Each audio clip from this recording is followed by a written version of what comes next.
Tinanidona cabo submarino fibra óptica se joga bem utiliza, também ia ela fase teste na nossa preparação para gateway. E a fulan junho tinan rihun rua Rosenhat, no governo lança no dada fio cabo submarino fibra óptica, o Sibebonuk dili ba daru em Austrália, no conecta ona ba cabo voco suci australian, mas beli ona tinan ida to agora se da utiliza. O ministro do Transporte e Comunicação, Miguel Manitelo, to agora governo se halo preparação ba fase oiuin, anesan cria empresa ida, onaran cabo Timor-Leste, e que passira halo la teste ba cabo ne, no se prepara gateway ka portão cabo nian, ou de conecta ba cliente sira não é precisa tempo. Passo tu irmã ita começar a equipa ida para a comissão, a equipa instaladora ida para tu hariona empresa no dizer cabo né. Processo de trial né conclui. E o problema itu ande ni hakotu ya fatin rumah ya apartamento tudo nemos resolve hoto né.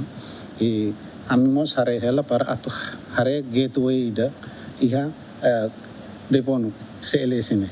Para depois sai usida container ida por vai rita haluti na bane sai me atu babe clientes atu agência estado que governo né tem que lhe falar os gateway ida. Governante ne clarifica com a baração governo dada cabo submarino fibra óptica na Austrália, mas que bele dada lhe Rússia, Indonésia, na Singapura, na BBC. Esta comunicação né liga para soberania estado né. Isso ita cara Hanoi, então ita usa Starlink, por exemplo. Mas não é questão soberania estado né. Ita usa de temania lorong rumah acontece buat rumah sira dada kotu dia ita usa saida. Também maka ita mos estado governo futi decisão então ita mos tem kalau investimento ba ida. Depois cabo ne se liga ba mal na faten para hanse backup.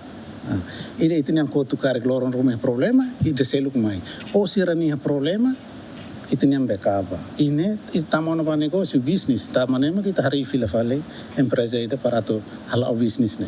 Estado, governo, label também mercado, halo business. Cabo submarino fibra óptica nebe companhia Alcatel Submarine Network dada Rússia bebonuk to Darwin, Austrália, a distância quilômetro atos nen hito, no contrato companhia atu fornece internet com capacidade gigabyte atu sualo, mas be decide a saiba a terabyte nen. Projeto cabo submarino ne calcula o custo milhão são resinem ponto lima, governo Timor-Leste mag financia procento atu sida, Rússia projeto instalação fibra óptica NIN no ter contrato se finaliza durante fulan São Anual. Agostinho da Costa, GMN.